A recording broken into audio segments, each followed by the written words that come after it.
ఈసారి నేను కానీ మిత్రులు కానీ ఎక్కడా రాజీ పడడం లేదు. 3 రాజకీయ పార్టీలు కూడా ఒకే ఆలోచన చేశాం. సమర్థవంతమైన వ్యక్తులను పెట్టి వినబిలిటీ క్రైటీరియాగా పెట్టుకొని ముందుకు పోతున్నాం. నేనైతే 40 ఏళ్ళు నేను చూశాను రాజకీయాలు ఎంపిక చేసినప్పుడు.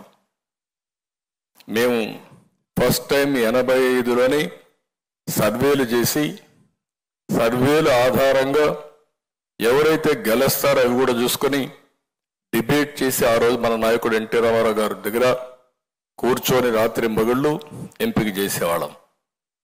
ఈరోజు మీరు చూస్తే నేను 4-5 సర్వేలు తెప్పించాను.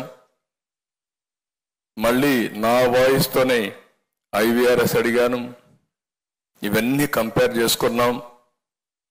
ఇవన్నీ కంపేర్ చేసుకున్న తర్వాత మనకంటే మెరుగైన అభ్యర్థులు ఉన్నారా లేదంటే అది వేరే విషయం, కానీ రాజకీయాల్లో మనం కనపడ్డాం కాబట్టి మన మీదనే కంపారిజన్ వస్తుంది. ఇంకా కొంతమంది సమర్థులు వచ్చుంటే వాళ్ళు మనకంటే బెటర్గా పనిచేస్తే వాళ్ళ పేర్లు వచ్చేటేమో.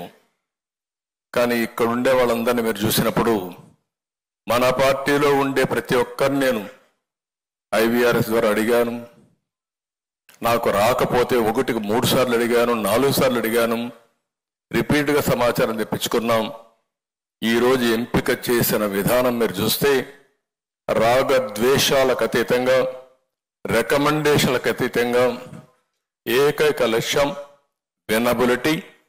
అది అయిన తర్వాత మీరు చూస్తే ప్రజల్లో మీ మీద ఏ అభిప్రాయం ఉంది, మీ ఇమేజ్ ఏ విధంగా ఉంది, మీరు పార్టీకి చేసిన సేవలేంటి, లాయల్టీ ఫ్యాక్టర్ ఎట్టుంటుంది, అదే సమయంలో ప్రజలకు సమాజానికి మీరు ఏ విధంగా ఉపయోగపడ్డారు, ఇవన్నీ ఆలోచించుకుని ఫస్ట్ టైం టెక్నాలజీ కూడా ఉపయోగించుకున్నాం.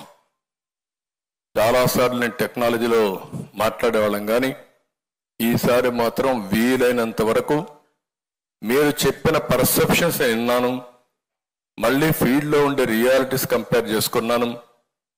అబ్జర్వర్స్ను కూడా మనం జోన్కి ఒకరిని పెట్టుకొని 10 మందిని ఫీల్డ్లో పెట్టాం. వాళ్ళు మీతో మాట్లాడారు. అన్ని విషయాలు తీసుకున్న తర్వాత నేను ఈరోజు ప్రాపర్ సెలెక్షన్ చేశామని చెప్పి కూడా నేను మీకు తెలియజేస్తున్నా.